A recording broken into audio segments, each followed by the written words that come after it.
Hello everybody and welcome to our weekly podcast. This week we're going to look at how we can help you all bust some of the jargon around pensions and also how you invest in pensions and what you should be doing.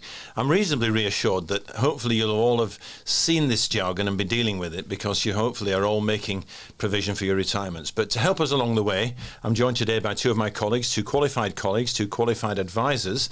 Tom Robertshaw on my far right. Hi Tom. Hello. Tom deals with all our clients, and Neil Rayner, a qualified advisor who heads up our pension advice team. Hi, Steve. Hi, Neil. Good. It's interesting when we talk about busting the jargon and teaching people to talk pensions was the brief I got. It's interesting that you're asking me to actually help anybody learn to speak pensions with my broad Yorkshire accent. Just to give you some tips along the way if I confuse you in any manner. If I should say A up, that means hello. Also, as Geordie people, you can often say things like "hooray." What does that mean? Anybody going to help? Like, come on. Come on. Mm-hmm. So hooray's come on, is it? Yes. All right. So if you hear A up, hooray, it means hello, come on. Okay. Let's get quickly on before I crack any more innate jokes. First of all, let's look at some of the pension contracts and some of the pension plans that you could all be in. There are sort of different levels of pension plans, but let's start with the one that we hope everyone, at least who's listening to this podcast, has been offered in the past or is getting offered now. A workplace pension. A reasonably new innovation, I think, Neil. Yeah, I mean, pensions, employer pensions have been around for some time and whatever, guys, but now you've got your typical auto-enrolment pension where every employee above a certain earnings level gets enrolled into their company pension. The great thing is about it starts you, and the main aim of it was to start people providing for the retirement at an early age. The contributions are taken straight from your wages, which is easy, and also you pay a percentage into that pension depending on what you can afford from your wage, but also more importantly your employer makes contributions into the scheme too.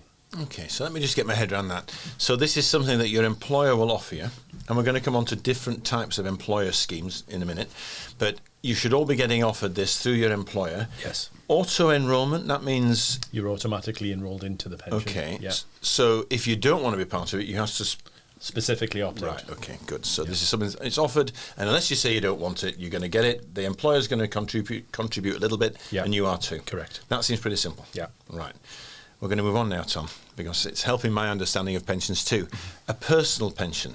Yep, so personal pension's a type of defined contribution pension, essentially, and like other pensions, you can benefit from the tax advantages of contributing into a personal pension. Now, True Potential's pensions that we have are personal pensions, which is really good. And in terms of the benefits from a tax point of view, when you contribute into a personal pension, if it's a personal contribution, you'll benefit from tax relief. For a basic rate taxpayer, that'll be, and any high rate taxpayers and additional rate taxpayers, 20% will be paid directly from the investment provider, essentially, into that pension. Now, if you're a high rate or additional rate taxpayer, you'll be able to claim back the high rate and additional tax relief when completing your self-assessment at the end of a tax year. Benefits of a personal pension is any growth within the personal pension is completely free of any tax. There's no capital gains tax or anything like that. And you are able to, typically with a personal pension, flexibly withdraw from it. So 25% typically is the amount of tax-free cash that you would have within a personal pension. The other 75% is taxable. Okay, let me just ask you a few questions on that, because again, so with a personal pension, your employer doesn't contribute to that. They can do. Right. You can make employee contributions and personal contributions as well into a personal pension. With a personal pension, if you were to replace it with your workplace scheme, you could ask your employer if they can contribute into your personal pension if you prefer them to do so. Now, not all employers will do that. It'll depend on what your employer's like as an organisation. So this, contrary to your auto-enrolment scheme, this is something you have to take action on. You have to go and look out and buy yourself a personal pension. Exactly. Okay, right, that's understanding. Right, a lot of our listeners will have grown up with their employer making a pension contribution, because you said something really interesting. You said this is defined contribution pension. What's the difference then? What is a defined contribution versus what? A defined benefit. Yeah, so a defined benefit is a special type of pension, not really offered in the UK anymore, typically because the benefits were really good, quite unaffordable for a lot of firms now. So they've sort of, a defined contribution pension is taking over and is more popular now with the auto enrolment schemes. But defined benefit pension was basically a pension that provided you a guarantee of that income for life, whatever that may be, and that was based on your salary at retirement. I get it. I get that. So a personal pension is a defined contribution. You've got limits about how much you can put in. We'll come back to that in a second. A defined benefit scheme, it's actually governed by what you're going to get out at the other end. Yeah, and you had final salary pensions, which was an average of your career earnings over the time that you spent with that employer, and that was paid and that was guaranteed every year. So people knew that they were getting a guaranteed income per year, whereas a personal pension pot, a defined contribution pot, was basically taking in from the pot that you've built up over that lifetime. Right. Let's just recap, because I appreciate that you guys know your subjects, but I'm listening with, sort of client's ears, if you like. There's an auto-enrolment pension that your company offer you, and I'm not giving you advice, but you have to opt out if you don't want to do it. Which would be stupid. I don't know if we can say that. I don't know why you would opt out. If you wish, you can then go and do your own personal pension, which you go and find a personal pension provider, such as ourselves at True Potential, and you start contributing via a defined contribution. So the rules around that are all about how much you can put in. You may be lucky enough to have a defined benefit or final salary scheme, which again is then governed under the rules of what you can take out at the other end. And your employer will contribute towards that one as well. Yeah, the final salary and the defined benefit pensions aren't really. A lot of people have them in the UK. A lot of people have those income and are taking that income now. But from a new pension point of view, they're not really offered anymore. Typically because they were gold-plated pensions, were very high income. Therefore, firms had to have a lot of. The investments that had to provide that were costing firms a lot of money. Right. So the workplace pension through auto enrolment, or as Tom's just said, the personal pensions are the most favoured and only available now. Yeah. Right. So far, so good. At least I'm saying that, but I always feel that my explanations, I can never understand why people can't understand me. That's how arrogant I am. We've raised a few issues there now we should come on to. We've talked about rules and allowances. Yeah. So there are different types of allowances that people can take or utilise in pension planning, Tom. So let's talk about the first one of those, which is your annual allowance. Yeah. So the annual allowance is essentially the amount that can be paid into a pension without having to pay tax, essentially. So what the thresholds are for this is it's the lower of currently £60,000 or your relevant earnings. Whatever's the lower out of the two is the amount that you can contribute into. Now, relevant earnings. I'm going to stop you there. What's relevant earnings? All my earnings are relevant because they get spent. Yes. So if you think of relevant earnings, it's more like salary and bonus essentially, but you couldn't factor into account anything like property income or dividend income, essentially for your earnings for that year. Okay. And it's 60,000 a year. Or the lower of your earnings. The lower of your earnings. Now, it gets a little bit more complex, unfortunately. I mean, it frustrates me how complex annual allowance is because it really shouldn't be that complex. But when you factor into account your annual allowance, you've got to look at your personal contributions, you've got to look at your employer contributions, and you've also got to take into account basic rate tax relief as well to factor into the amount that you can actually contribute into your pension. Now, if you're ever struggling around this area, because it is a little bit more complex, just speak to your financial advisor with regards to this, because we do need to look at all of your contributions that you've been making at work, your personal contributions. We need to look at your relevant earnings, which is what we just discussed there. And, we need to factor into account in terms of how much you can put into your pension. So around annual allowance, a bit more complex, speak to a financial advisor. Okay. It shouldn't be, though. Right. And people may have heard me on other podcasts. I know people probably look at me and edit through until I've stopped talking and then listen to the experts. But for those that haven't done that, and they've kind of probably only my mum that's listened to what I say, you've heard me talk about ISA allowances as being you get a hit every year. You can use your ISA allowance. If you don't use it, you lose it. Yeah. Is that the case with the annual allowance? It is, yeah. Right. Okay. Is there any way then, so I don't use my annual allowance this year?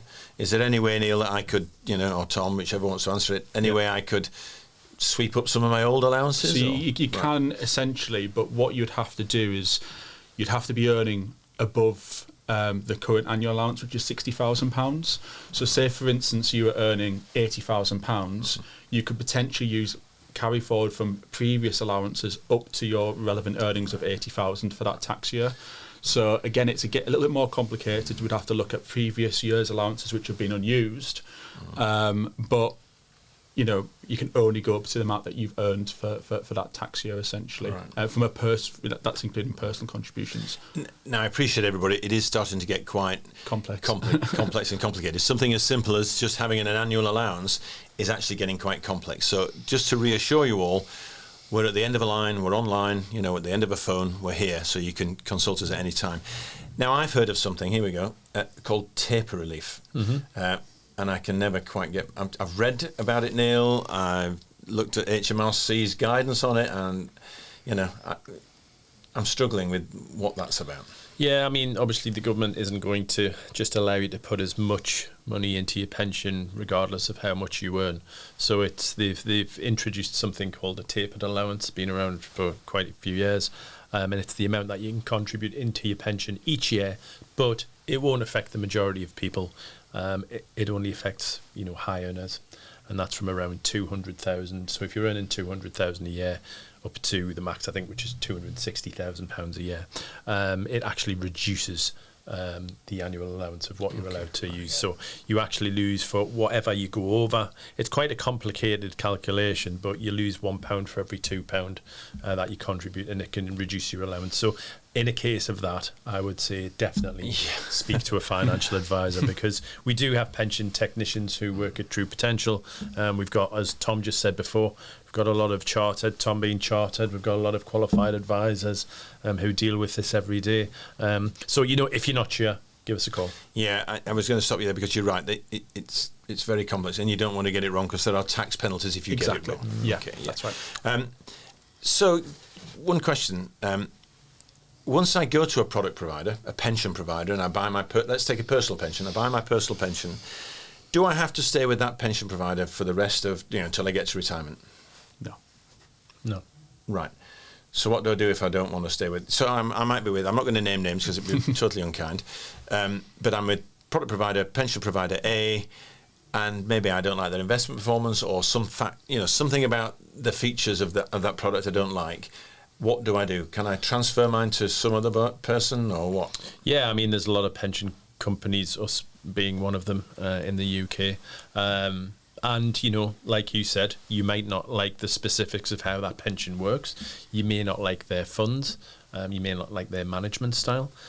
So everybody's got the freedom to obviously transfer their pension pots to another provider. Can be quite complex, because the underlying funds within the pension itself, you'll need to know the charges, you'll need to know if there's any guarantees, you'll need to know the benefits, and to see if it's worthwhile you transferring out. You might have had some bad customer experience, and you're thinking, well, I want to move away from these, but the benefits of that pension might be particularly good. This is where a financial advisor comes in and analyses your existing seeding scheme, as we call it, and then looks to transfer into a pension. Right, and there are safeguards around that the advisor can't just arbitrarily transfer you. The advisor has to go through certain rules to make sure that absolutely. I mean, obviously, being a regulated individual, we want to make sure that we're doing what's best for the client. So, for instance, if the client had protected tax-free cash, we wouldn't just move that across, because you'd lose that protected tax-free cash benefit on transfer. So there's certain situations where we'd look at it and, we'd see, that position, and we think, actually, no, it's best to leave that where it is and maybe review it at a different stage. Yeah, Tom's right. I was just going to say sorry, Tom, it has to be in the best interests of the client. In order for us to transfer anything, and you're not only scrutinised by an internal compliance team, but you've also got to adhere to the FCA regulations, which is really important. Yeah. Okay. Let's try and move on then. But let's just recap again. I know, keep going back. We've talked about how you can get money into your pensions and the tax reliefs that come with it. You get tax relief going in. It grows in a tax-free environment in the funds, and then you can take up to 25% tax-free cash on a personal pension out at the other end of it. Yeah. So fantastic tax benefits whilst you're contributing and you're building your pension pot. When you get to the grand old age where you're wise and handsome and maybe wealthy, but in some cases not so wealthy, but you've got a pension pot. Now, how do you start taking money out of that pension pot? Because that's what it is. You've saved to your retirement, you're moving into retirement, you've saved up, that now has to provide you with an income going into retirement. So who wants to go first? There's different types of, first of all, we call it drawdown, don't we? Yeah. We refer to it as drawdown. Yeah. So how flexible is it? Is there anything, is it flexible? Do you have certain amounts? What's the well, you've got, it's typically drawing down on your pension is a drawdown pension. And you do that's reassuring, isn't it? You do have particular ways in which you can draw down a pension. So first is Flexi Access Drawdown, Tom? Yeah, so with Flexi Access Drawdown, it was a real good thing that was brought in, by George Osborne, I think it was, at the time. And what it allows people to do, instead of just putting money into an annuity and getting a guaranteed level of income for the rest of your life, which is the traditional way of doing things, you can now essentially, take as much or as little as you want, but you can also structure it in quite a tax-efficient manner. So, for instance, if you looked at a client that had no income coming in, from a financial advice point of view, we could say, okay, we'll take some taxable income up to your personal allowance, which is your first $12,570 that you earn, and we can use tax-free cash to structure the rest of the payment. So it's really flexible in that nature, and it's a really good tool from an advice point of view that we can, create bespoke drawdown plans essentially for the client and make sure it's as tax efficient as possible and take into account all the other earnings that they're going to have coming in as well. Okay. And is that the only type of drawdown then? Because I've heard that some drawdowns get capped, don't they? So yes. There's a thing called capped drawdown. Yeah, I mean, capped drawdown is a thing of the past really now, but a lot of people still have capped drawdown now. Essentially with capped drawdown, it limits the amount that you can take out in line with what we call GAD rates, which is government actuary department rates, which you've got to look at. But one of the benefits of GAD drawdown is if you were to start up a drawdown plan, you can still make contributions into that plan and not be triggered by the money purchase annual allowance, which is another horrible term that I don't want to bring up. See how technical it's getting. Yeah. Well, yeah. I mean, that it is quite frightening, because what on the face of it seems really simple. You want to save for your retirement, and the government incentivises this.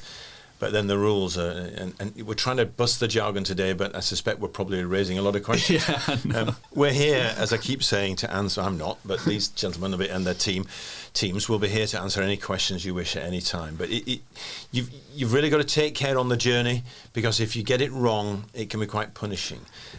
There are some added things, and one of the ones you've just raised there is, even when you get to retirement, then you don't necessarily have to stop contributing to your pension. Yeah, essentially with a cap drawdown, you can still contribute into it, and you can actually with a Flexi Access drawdown, but if you take taxable income from your pension, you are limited to the amount that you can put in there, which is currently £10,000 annual allowance with the money purchase annual allowance essentially.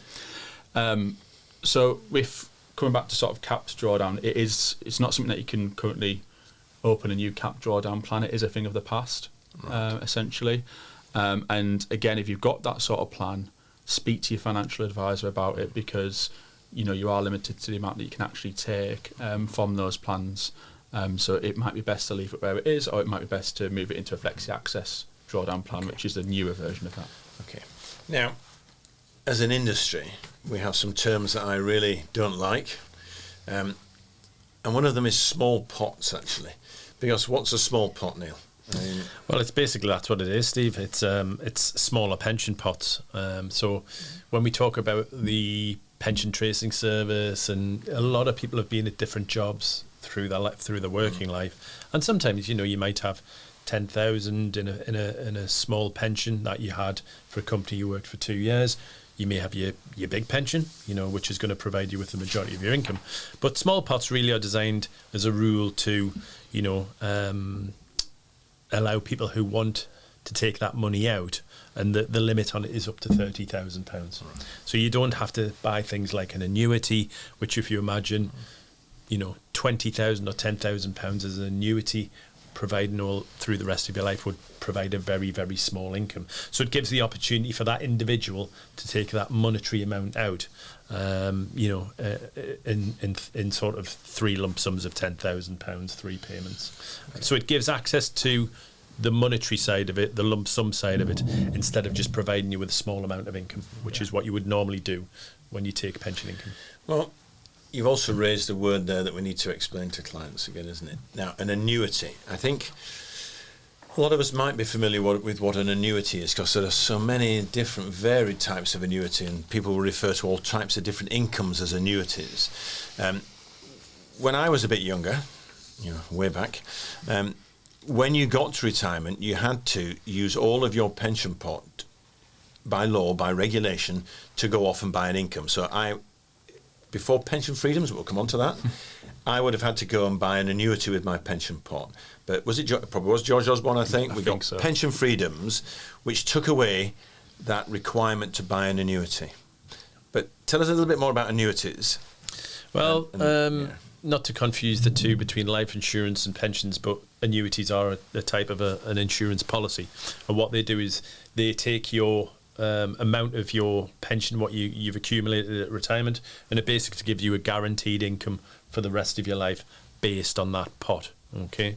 Now, typically your big life companies used to offer these annuities, but there's not a requirement to do so, as you've correctly said now, Steve. And what they basically are is they say, well, this is your pension, this is your age, this is your health. We are going to give you £7,000 a year guaranteed for that lump sum for the rest of your life. Okay. The reason why people are moving away from annuities and have done in the past is because the gilt yields that back up them annuities started to reduce, and then the annuity rates that insurance companies were offering to individuals, they were saying, you've got 300,000 in this pension pot, we're going to give you £5,000 a year or 4,000, and the annuity rates weren't really good, right? Because things like gilts and fixed interest weren't really performing at that time. So basically, as opposed to having that annuity option, which you can still take, and the rates have been rising recently, it will give you a guaranteed income for life. And also, if you're in particularly poor health, you can have what's known as an enhanced annuity, which may give you a bit more per year, because it's based on your health at that time. Yeah. I think another thing just to add with that as well, unfortunately annuities don't have as good death benefits as what a flex access drawdown plan would have. So for a flex access drawdown plan, you can pass it on as a lump sum or a beneficiary pension on death, and whatever's left in that pot can be passed on to your husband, wife, children, and if it's before the age of 75, it's completely tax free. Essentially, or usually is completely tax-free for new rules. You can get guarantee periods within certain annuities, but generally, in a personal pension, the death benefits are a lot better. Yeah. Right. This sounds an area that people should take advice and 100%. should consult the experts on. So if you think of an annuity as a reverse life assurance, yes. Life assurance pays out when you die, annuities pay out until you die. Yes. But generally speaking, you're saying your pot of money, if you buy an annuity, dies with you. Well, you can sometimes get a 50% spouse's pension, and you can put add-ons onto that annuity plan, but it will reduce the amount of income that you get during your lifetime. So typically it's normally you'd get a 50% spousal plan and then death benefits, and then when your spouse dies, unfortunately, there's typically nothing left for your children at that It's point. definitely an area we would recommend people come and take advice on, because an annuity might be the right thing for you, but it might not. You might get a better deal. I suppose it's getting your head around what you're prepared to pay for that guarantee, isn't it? Yeah, a lot of it comes down to risk as well. Low, very, very low risk, clients, an annuity is quite a good option, but if you're medium to high or cautious, typically flexi access drawdown, because of the death benefit side, is actually the better option to go for. But again, you need to discuss it with your financial advisor, because it's got to be tailored to your circumstance, of course. And Tom's right. The great thing about speaking to an advisor is he will assess all your options. So all of these pension options that we're talking about, personal pension, flexi access drawdown, taking an annuity, your advisor will be able to, looking after your situation, tell you what's best and advise against what's best for you. Yeah, we actually have to put it in the suitability report. Okay, right. So whenever we're doing a suitability report, we've got to discount an annuity in there, and the reasons why we're not recommending an annuity. Yeah. Right. Well, that's a good point to bring out, isn't it? Because everyone should be aware of the fact that when you talk to an advisor and they're giving you advice, they will give you a suitability report at the end of that advice, so you can actually have it all written down. You understand exactly the advice you've been given. Yeah. Because with all this jargon, it is difficult. the thought of having a verbal consultation and then having to remember it would be a nightmare. So you get it all in a suitability report, and it takes you through it from and you also could be the person who doesn't have the pension pot. You could be a beneficiary of the pension. And even getting advice on that is really important as well. Okay, a lot of our listeners and viewers will be aware of the fact that everybody thinks when they get to retirement there's an element of tax-free. There's a tax-free lump sum element you get at the end of it. Or when you start to draw on it, when you start to go into retirement, to help you into retirement, to buy your, mobile home or whatever. There's a lot of acronyms around tax-free cash. It used to be PCLS. Is there a new one, Tom? Do they call it something else different now? I mean, I just go by tax-free cash, to be honest. And again, tax-free cash is a really good tool to use, but bear in mind you don't have to take it all at once, and this is what I say to clients a lot of the time. It's actually best just to take it as and when you need it, because you don't know when you might need a new car, a new motorhome. And also we can structure that tax-free cash into monthly withdrawals to make it even more tax efficient. So key thing with tax-free cash is just use it when you need it. Now there is other things with tax-free cash such as UF plus, which is a horrible term. I absolutely hate it. UP plus? UF plus. UF plus, right, okay. Which is uncrystallised funds pension lump sum. I even had to look at my notes there because Is that reasonably new? Because I had not heard that before. No, it's not new. All right, well, there you go. I should keep up to date. Essentially what that is a lump sum, but you're taking a lump sum, say, for instance, £10,000. Now, 25% of that lump sum will be tax-free, or tax-free cash, and the other 75% of it will be taxable, essentially. So, again, really important to speak to your financial advisor, because you've got to make sure that that taxable element is, you're taking out taxable income there from the pension. So, if you're a basic rate taxpayer, be prepared for that to be taxed at 20% at the minimum. The whole concept of going into drawdown and tax-free cash is quite scary. I think it's scary for me. It'd be scary for our clients that you've had a long working life hopefully, and you've saved up, and you're thinking, crikey, now I've got to make that money work for me. So it is really crucial, everybody, you take the right advice. But you're right, even to the nuances of not taking all your tax-free cash at once and structuring it so you can utilise your tax breaks going around it, your tax allowances, is really good advice. And we're always there, and we don't charge for this to our clients, so you should come and consult our advisors on it. You mentioned, I think, crystallised funds. Now you've got me thinking, and what's crystallised funds? I can have a guess, but that's not what this is about today, is it? Me guessing. Essentially what it is taxable funds. So it's funds where you've taken an element of tax-free cash and just on its own, and the funds are then moved into a crystallised pot or a fully taxable pot.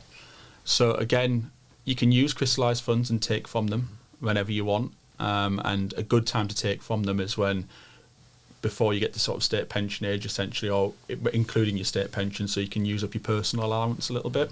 So that's a really, really tax efficient way of doing that. So say, for instance, you're 60 and you're going to get full state pension at 67, then you could take essentially up to your personal allowance, 12,570 with crystallised funds, and then once you get to state pension age, you can drop it down just to give you the little amount of personal allowance you've got remaining. You know what my logical next question is, and if there are crystallised funds, are there any, uncrystallised funds now?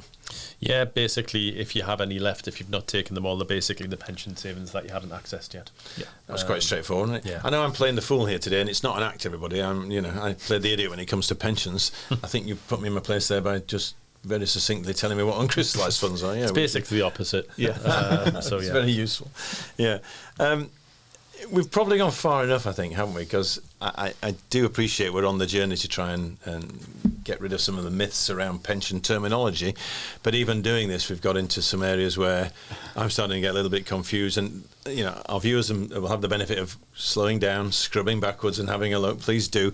But equally, they need to keep informed that they can get access to you guys and your teams of ladies and gentlemen whenever they wish, can't they? Yeah, very important. And, that's why we're here, so you can talk to us. But these are the basics of what pensions are.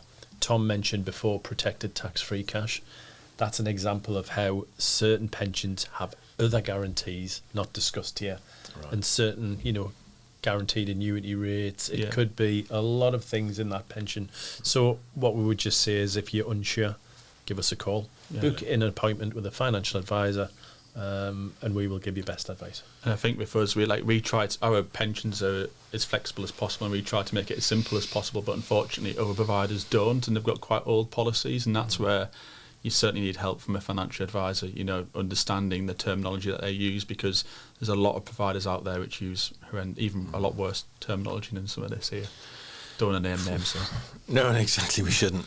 It's been quite traumatic getting some of this terminology across to me. I've had a traumatic few days actually. I did an online shopping foray the other night, which was a nightmare. So the perils of drink, everybody. All I say is stay away from the perils of drink. I did some online shopping, and I went to. It was Dunelm. I know there are other shops around. Don't talk to me about that. Oh, it's brilliant. My missus has just spent a fortune in there yesterday. I was buying, of all things, pillow protectors. So when I got there and I went to the counter to collect my pillow protectors, when the lady said, "And Simon and Peter will be down with the rest of your products soon," I realised the perils of drink had intervened, and I'd bought 6 pillows, 8 pillow protectors, and 5 sponges. So that taught me a lesson. Yeah. But I understood that. I understood what a pillow protector was, and thankfully at the end of today I'll understand a little bit better what some of the pension terminology is. We'll leave it there. Thank you, gentlemen. I appreciate your time. It's great. I hope you've got something from today. And as I've said, you can slow down the recording and re-listen to it if you like. But probably more importantly and easier, get in touch with us if you want us to help with any of your pension jargon, any of your terminology, any of your pension pots, or indeed you want to start a new one. We're here to help. Always at your service. Thanks ever so much.